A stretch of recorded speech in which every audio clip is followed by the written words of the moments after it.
अस्सलाम वालेकुम dear friends, उम्मीद है आप सब खैरियत से होंगे। हमारा आज का जो टॉपिक है वो income tax ordinance 2001 section number 17 से ऑनवर्ड आज हम डिस्कस करेंगे। अब सेक्शंस के अंदर मैंने सिर्फ और सिर्फ वही सेक्शंस चूज़ किए हैं जो एग्जामिनेशन पॉइंट ऑफ व्यू से बहुत ही हेल्पफुल हैं। उससे रिगार्डिंग जितने भी क्यूरीज हैं वो सारे के सारे मैंने क्लियर किए हैं।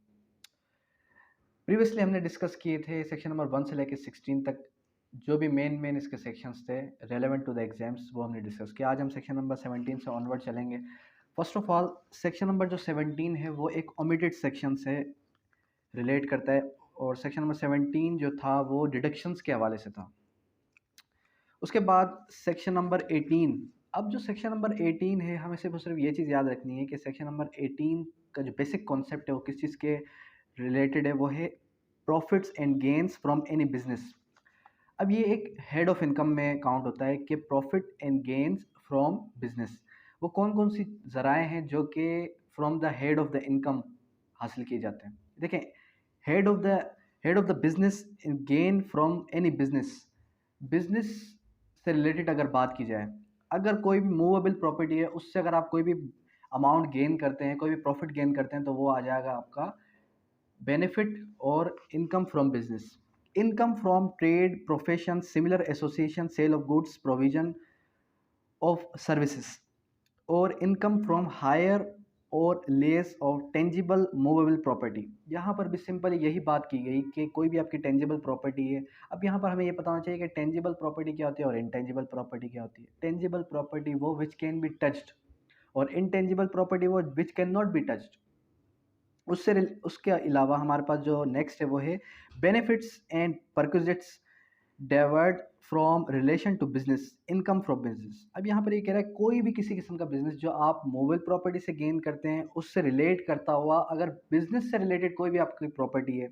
अब देखें, अगर आप कोई भी प्रॉपर्टी या कोई भी होटल वो रेंट पर लेते हैं और रेंट पर लेने के बाद उसको आप as the purpose of business use करते हैं, उसको आप जो है हॉस्टल वगैरह बना लेते हैं या फिर उसको आप जो है होटल के पर्पस के लिए यूज़ करते हैं, तो वो आपका आ जाएगा इनकम फ्रॉम बिजनेस।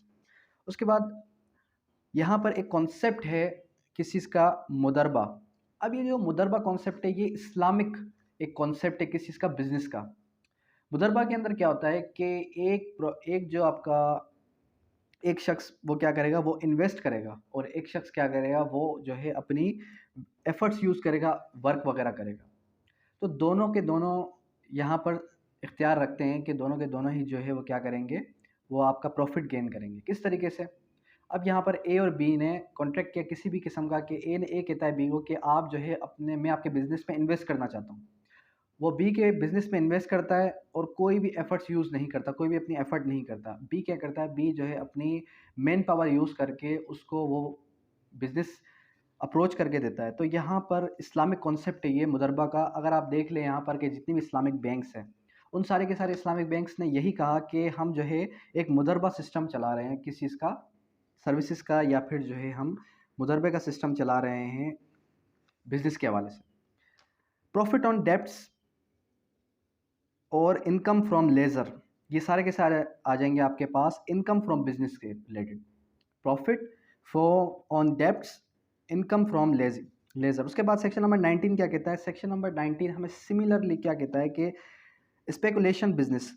अब ये स्पेकुलेशन बिजनेस क्या होता है और सिंपल बिजनेस क्या होता है। सिंपल बिजनेस वो जिसके अंदर आप कोई भी खरीदो फरोख्त करते हैं, वो होता है एक सिंपल बिजनेस, सिंपल ट्रेड। और एक होता है स्पेकुलेशन बिजनेस। स्पेकुलेशन बिजनेस वो होता है कि जिसके अंदर आप एक फर्जी इख्तियार रखते हो किस चीज़ का। जैसे आपने देखा कि जैसे कि आप शेयर्स लेते हैं किसी भी मार्केट के अंदर, स्टॉक के अंदर, स्टॉक एक्सचेंज कंपनी के अंदर आप कोई भी शेयर वगैरह खरीदते हैं, उसके बाद आपको ये कहा जाता है कि आप इतने परसेंट के मालिक बन चुके हैं, लेकिन उसकी कोई भी आपके पास कोई प्रूफ, वैलिडिटी, किसी किस्म की कोई भी चीज़ नहीं है।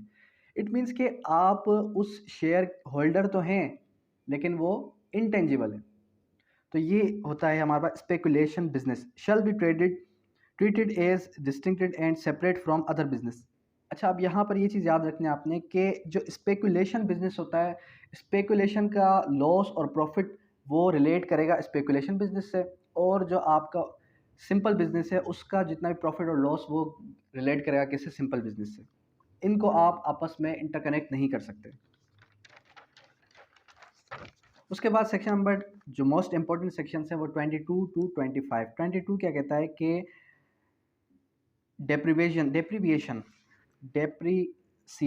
अब डेप्रीसिएशन क्या है? डेप्रीसिएशन की जो डेफिनेशन है वो सेक्शन 22 क्लास 15 के अंदर स्पेसिफाइड है। परसूदगी to value down any machine. अब देखें यहाँ पर आप इमेजिन करें कि आप कोई भी किसी किस्म की एक जो है मशीन परचेज करते हैं। उस मशीन को परचेज करने के बाद आप क्या करते हैं कि आप उस मशीन को जैसे ही स्टार्ट करते हैं यूज़ करना, दिन ब दिन उस मशीन की जो एज है वो कम होती जाती है। जब आप उस मशीन को यूज़ करना स्टार्ट करते हैं उसी टाइम उसकी मार्केट वैल्यू डाउन हो गई। तो जो मार्केट वैल्यू उसकी डाउन हो रही है उसको कहा जाता है डेप्रिसिएशन। Depreciation assets. इसका जो हमारे पास कॉन्सेप्ट है वो आपको क्लियर होगा सेक्शन 22 क्लास 15 के अंदर। डेप्रिसिएशन एसेट्स किस चीज़ के बारे में हो सकते हैं? मूवेबल और इमूवेबल प्रॉपर्टी दोनों के बारे में ही हो सकती है। उसके बाद है लाइफ एक्सीडिंग ऑफ 1 ईयर। इसकी जो लाइफ एक्सीडिंग है वो 1 ईयर है। Depreciation deduction. Depreciation is deductible. जो डेप्रिसिएशन है वो डिडक्टेबल है, अनडिडक्टेबल नहीं है। वो कितनी डिडक्टेबल है? वो है 55%। फर्स्ट डे ऑफ जुलाई 2020 के अंदर इसकी अमेंडमेंट आ चुकी थी। उसके बाद है सेक्शन नंबर 23। अब सेक्शन नंबर 23 के अंदर क्या बताया गया है? Initial allowance. इनिशियल अलाउंस का मकसद क्या है? इनिशियल अलाउंस वो अलाउंस जो कि इनिशियल स्टेज पे अलाउंस दिए जाए। इसका कॉन्सेप्ट क्या है? इनिशियल अलाउंस होता ही क्या है? इनिशियल अलाउंस के अंदर सिंपल ये कहा जा रहा है service two of any eligible assets in Pakistan for first time. जब आप कोई भी किसी किस्म का एसेट यूज़ करते हैं पाकिस्तान के अंदर फर्स्ट टाइम पे, तो उस चीज़ को यूज़ करने के दौरान जो आपको अलाउंस लग रहे हैं इनिशियली, उसको कहा जाता है इनिशियल अलाउंस। तो वो भी डिडक्टेबल है। उसके बाद सेक्शन नंबर 28 से लेके 31। अब सेक्शन नंबर 28 क्या कहता है? वो डिडक्शंस के बारे में बात करता है। सेक्शन नंबर 28 किस चीज़ के बारे में बात कर रहा है? Profit on debts, financial cost and lease payments. जो प्रॉफिट्स हैं डेब्ट्स के, फाइनेंशियल कॉस्ट के और लीज पेमेंट के, उसके हवाले से बात कर रहा है कि जो प्रॉफिट मींस। अब यहाँ पर जो प्रॉफिट है, इस प्रॉफिट का मतलब क्या किया गया? देखें, प्रॉफिट यहाँ पर जो है वो उस प्रॉफिट को मार्कअप के रिलेट किया गया, यानी कि सूद वगैरह से।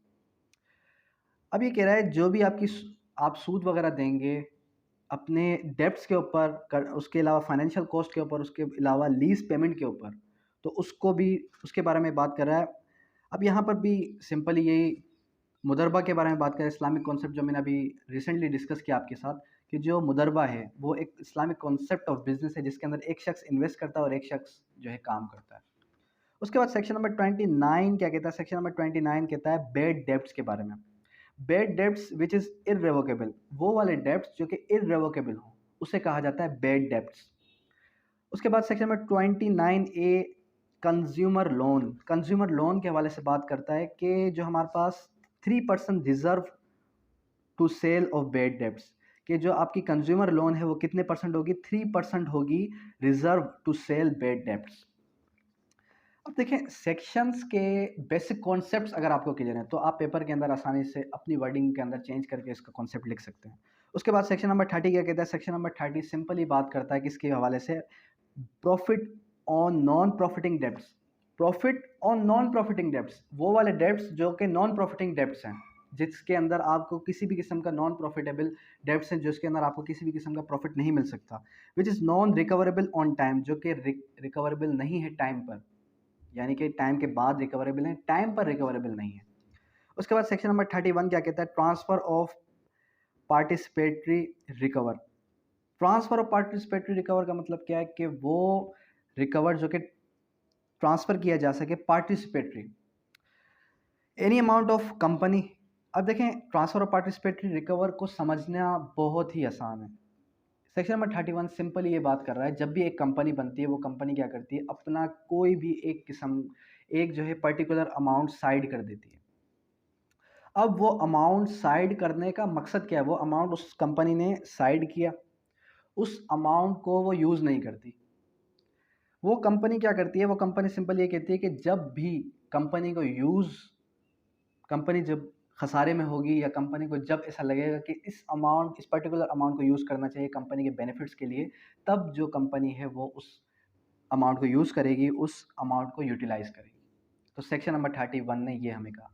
देखें, इनकम टैक्स ऑर्डिनेंस 2001 ये टैक्सेशन का सब्जेक्ट है। टैक्सेशन थोड़ा सा ट्रिकी है। अगर आप इसकी डायरेक्ट वर्डिंग को समझ लेते हैं, अगर आप इनकम रिटर्न फाइल करने का तरीकाकार सीख लेते हैं, तो मैं कहता हूँ आप इन टैक्सेशन के अच्छे एडवोकेट बन सकते हैं।